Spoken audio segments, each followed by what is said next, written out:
দামপট্টির বাজারে রাজধানীতে 1 KG broiler মিলছে 160 থেকে 170 টাকায়। উচ্চ মূল্যের নিত্যপণ্যের বাজারে তাই মুরগি কিনে বেশ স্বস্তি পাচ্ছেন ক্রেতারা। গত সপ্তাহে দাম তুলে এই সপ্তাহে তার সাথে কম বিধায় কাস্টমারের চাহিদা একটু বেশি।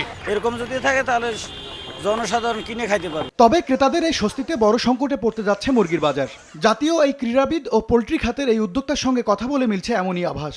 তাদের দাবি, উৎপাদন খরচের বেশ কমে খামার থেকে মুরগি বিক্রি করতে বাধ্য হচ্ছেন তারা। এমন লোকসানের হিসাব টেনে বেশি দিন চলা সম্ভব নয় বলেও জানান তিনি। ব্রয়লারটা বিক্রি করতে হচ্ছে প্রতি কেজিতে 25 থেকে 30 টাকা লস, এবং হলো যে আপনার ডিম বিক্রি করতে হচ্ছে প্রতি ডিমে 2 টাকা থেকে 2.5 টাকা লস। পোলট্রি ইউনিট আপনার ম্যানেজমেন্ট যে একটা সেক্টর তৈরি করতে হবে, ক্রাইসিস ম্যানেজমেন্ট সেক্টর, কি করে এই পোলট্রি শিল্পকে বাঁচানো যায়।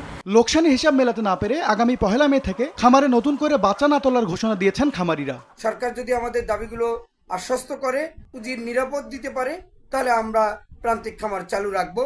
তা না হলে আমরা নতুন করে খামারে বাচ্চা তুলব না। এদিকে বাজারের এমন পরিস্থিতির জন্য সরকারের কাছে মুরগির মাংস ও একদিনের বাচ্চার চাহিদা যোগানের সঠিক হিসেব না থাকাকে দায়ী করছে এ খাতের শীর্ষ সংগঠন বিপিআইসিসি। অবশ্যই সারা বছরের সাপ্লাইটা স্টেবল হতে হবে। যখন সবকিছু ডকুমেন্টেশনের আন্ডারে আসে তখন কিন্তু প্ল্যান করা যায়।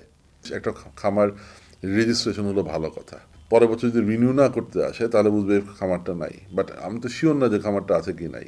আমার তো একটা এনশিওর্ড হতে হবে যে খামারটা আছে। কোনো প্ল্যানিং আসলে করা যাচ্ছে না প্রপারলি এই তার তথ্যগুলো না থাকাতে। তবে প্রাণী সম্পদ অধিদপ্তর বলছে, ভোক্তা খামারির স্বার্থ সুরক্ষাকে গুরুত্ব দিয়েই কাজ করছেন তারা। এই উঠানামা কিংবা এক জায়গায় খামারি লস লাভের বিষয়টা, এটা আসলে একটু বিশ্লেষণ করা খুব কঠিন। খামারি সাস্টেন করলেই বাজারে যে অস্থিরতাটা, এই জায়গাটায় আমরা মিনিমাইজ করতে পারবো। সুতরাং তখন যেটা হবে উইন উইন সিচুয়েশন, যে খামারিও লাভবান হবে, ভোক্তাও লাভবান হবে। এই জায়গাটা আমাদের বেশ গুরুত্ব সহকারে আমরা দেখার চেষ্টা করছি। গত বছর এ সময় রাজধানীর বাজারে 1 কেজি ব্রয়লার মুরগি বিক্রি হয়েছে 210 থেকে 230 টাকায়। বর্তমান মূল্যের চেয়ে যা 45 থেকে 60 টাকা বেশি। MS আরিফিন, সময় সংবাদ, ঢাকা।